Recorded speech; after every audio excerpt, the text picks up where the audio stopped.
Yeah, so actually last Saturday we saw a very long video and we discussed maybe like top of the iceberg, but not so much. So I took 3 pages of notes. No, you write down last Saturday. Yes, Oh, okay. yeah. So basically, I think there's a lot of things in there that maybe we can touch upon. And maybe you can explain also a little bit about the history behind it, because I'm not fully aware of everything, and I would like to hear also your side, discuss your side of the of this video. So this was obviously an American propaganda movie, but to what extent does this reflect Japanese history, and to what extent is it a one-sided view of the history, and to what extent is this an accurate description of Japanese culture, history, and Japanese intentions of in that period of going to war against the United States. So in the video, Yuba-san, I'm sorry you didn't see the movie. It's too long to see, but I can send you the link to it. It's last Saturday we watched a movie documentary from the United States with authentic Japanese images that described Japan during World War II. So the movie was made in World War II, and it was basically, the function was to introduce Japan to the Americans, because the Americans didn't really have a clear idea who Japan was. They were at war with Japan, but they had no idea who Japan was. And this movie tried to explain what Japan was, what its history was, what its culture was, and why they were such a fierce enemy of the United States. So the objective of the movie was to know your enemy, and so they created this movie to give us an idea what defined Japan. So first of all, it's explained to us that basically the Japanese felt that they were direct descendants from God. Some way they were descending from God. It's part of the Shinto religion, where the emperor was the great grandson of the sun, the great grandson of the god of the sun, and actually, and also a descendant of the god of the sea, that came together in one single person, which was the Emperor of Japan. And according to the Japanese religion, basically every Japanese is related to the emperor, and therefore they are all descendants from God. Now, in the video, they explained that that in Japan there were at the time 75 million people, and those and there were I believe there were 9 million lower gods, and then there was the emperor, and basically that's religion that changed around 1870. What happened in 1870 was that basically the emperor got back to power in the shogun, the leader of the samurai, lost its power for the emperor.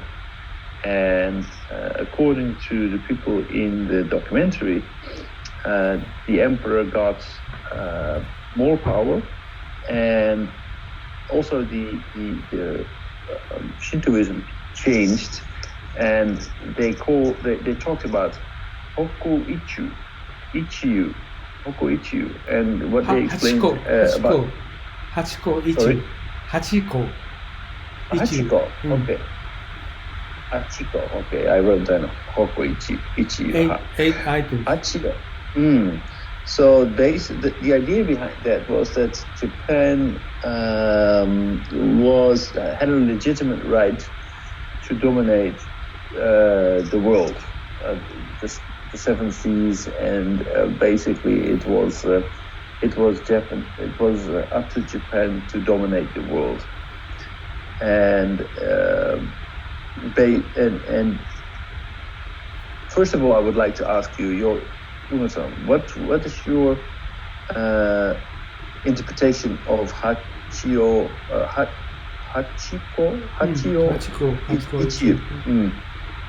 What is your interpretation of that? Because this is a basic concept that Japan tried to coordinate with Asian Pacific people, and one big difference is Japanese people.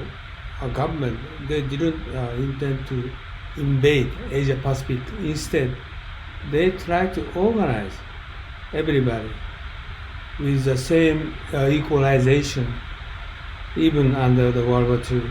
And the Japanese military invaded China. It surely invaded China because that was waging war against China. Japan was. But for Asia Pacific, they do not try to invade Asia Pacific. They battle against British, Australia, and Dutch, but they try not to wage war against Asian people. This is the Hachiko issue, the basic concept they have.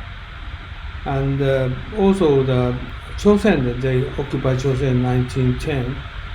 At that time, their thought is the first experience for the occupying the other country. So they try to copy the same environment of British colonialization in India. So they just try to copy the whole thing from India to bring to Korea. So there several tragedies happen. And if you're going to read Japanese history of Korea, they do not describe bad things, just only good things. So I read several English material of Korean history.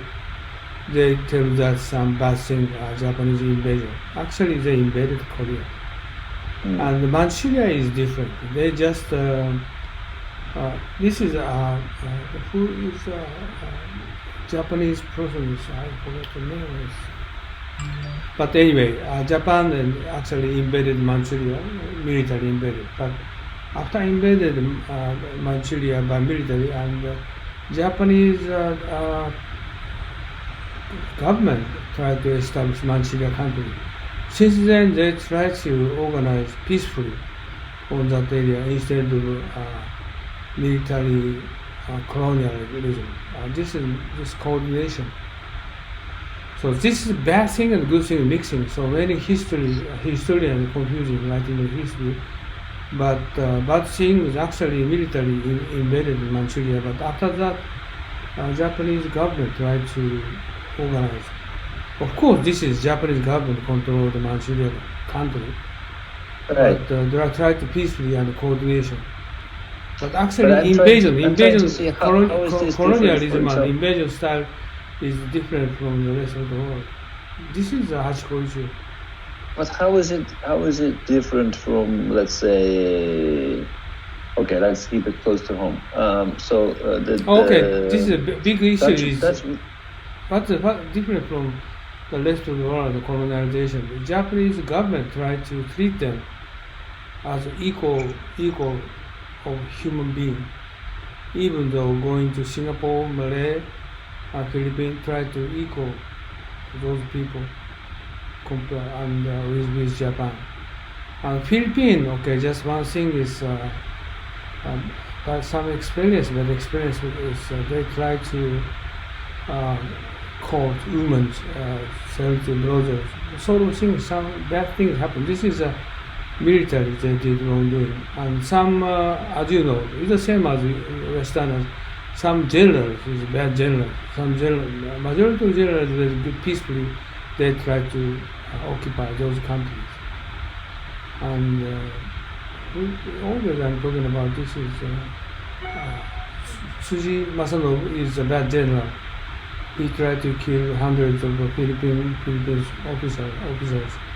But also in Singapore, he tried to order to kill 70,000 people, Chinese people. This is a bad case. And Mitaguchi he tried to invade India in power operation. That was bad experience. Also, many people misunderstanding railways in Thailand, and they British soldiers, they had 70,000 British soldiers is surrendered, and those people sent to the Thailand to building railways. So they had hard days, and but that kind of environment is exactly the same as local people. Local people hired 300,000 people there, but they had no claim after World War II. It means same food, same environment for living, but it was terrible for British soldiers, Australian soldiers, Dutch soldiers, because their soldiers' level was so high level of standard, to keep that standard, military standard. But Japanese and local people standard is terribly bad environment. So that is differences among recognition of treatment, how to treat POW. So that is some miscommunication. Okay, actually, go ahead. I do not agree at all with your vision of the Burmese railway. First of all, it was not just prisoners of war. They just took citizens, civilians, to work on the railway. So it was not just prisoners of war. There were also just civilians who were taken there. Then, if you look at the death toll of the people who worked on the railways, you cannot just say that they were treated just like the Japanese. They died by the hundreds every day. They were severely underfed. It was an absolute nightmare of a project, and there is no way you can say that this was a regular just constructing a railway like they would do in Japan. There were tens of thousands of people who died during the construction of the railway. You can't. It is looking at the facts, that doesn't seem to me like this was a regular construction of a railway. In Japan had all the best intentions with the local people. They let them die, tens of thousands of people. I agree with you. And this is military very forcefully force them to work under the very severe condition. That is true. Right. Many people dead, and especially some soldiers is terrible treatment for the. Especially the local people, man, because relatively speaking, actually, we hear most of the British prisoners of war and the soldiers who were captured there, because it was against the UN treaty of how you should treat the prisoners of war, but it was especially the local people who died. Yeah, but compared with they were even worse off. I agree, but compared with local people and British Australian people and British Australian people, their story very high, because they could not sustain that terrible condition. Well, but actually, I think that the local people died much more in numbers, relatively speaking. They were even treated worse than the. Of course, they had 300,000 people back in there. Yeah, but not that many. So, relatively speaking, I looked into this. I agree. That was a long time ago. I agree. The railway construction is under military, Japanese military order. So that was a terrible event they did. This is not, but don't misunderstand. Japanese military occupies area, but also Japanese government tries to control local area. How to manage local area and how to occupy by military action is different. Okay, but so then, that there is always a way that you can look at history. Like okay, let's take the Netherlands. We occupied Indonesia for hundreds of years. But you can also say that at that time we developed the country. We built railroads, we built highways, we built churches, we built hospitals. We were not only there to take. Philippines. This much. This is another famous story in Philippines. But so if you look at colonialism, like Western style colonialism, it was not just only to plunder and to take out. They also tried to develop it. So I still wonder, what is the difference between Japanese colonialism and Western colonialism? Chosen is exactly the same as India. Taiwan is completely different. Manchuria is also different. And in China is no kind of just waging war. No. But do the people in Manchuria agree with your viewpoint? Manchuria is actually Japanese military invaded there, but after that, the established country, their way of colonialization is completely different from the rest of the world. How is that? Just treated equal, local people, Manchuria and Mongolia, Russia, and any other people. Okay, so but how do you think that, for example, the French in Indochina could control Indochina? You think that they had military there every day? They kind of divided and ruled. They just took land there and started to work on it. And but other than that, they coexisted with the fellow Thailand people, Vietnamese people, and they tried to, because otherwise there was no way they could control such a vast country. So it's not like there was a military occupation and they just held them under control. They could never do that. What they could do was basically go there, divide and rule, try to make alliances so that they had, of course, military superiority with their weaponry, but not enough manpower to control it. Yeah, Japanese people try to give them the opportunity for them to be independent all the way. So they try to establish local government with Japanese government, and including some of military people. But some of those is terrible. Some of those they were very already good. independent Yes? before Japan entered. No, they don't have kind of independent movement. Okay, How 100 years about ago, Manchuria? Vietnam was 100 years ago. Okay, Vietnam tried to organize their independence, but all the way they crashed away by But how about Manchuria? colonialism and occupied by that is France. Right? How about Manchuria? Manchuria is that area is originally not Chinese country. This is a different people, races who live there. So Japanese intentionally tried to colonialize that Separate area. them from. After occupy that area, that way of colonialization method is completely different from the rest of the world. They try to give them independent opportunity, try to give them equalization, but actually Manchuria is different from the other occupied areas because Japanese military occupied, because they very much concerned about Russian invasion all the way around. Russian invasion. So they try to protect heavy military power that existed in Manchuria. Russia is try to focus on occupied Manchuria always, many decades. So this is one exception. But government, how to govern that area is very peacefully try to govern that area. And one is as usual, the northern part of China area, Japan encouraged Japanese people to try to live in Manchuria. At that time, they did bad thing, okay, and they take Chinese or Manchuria local people, get them away, and force Japanese people to live there to get their agricultural land. So this is some cases that were terrible. It looks a lot like what the Dutch did in Indonesia, if you ask me.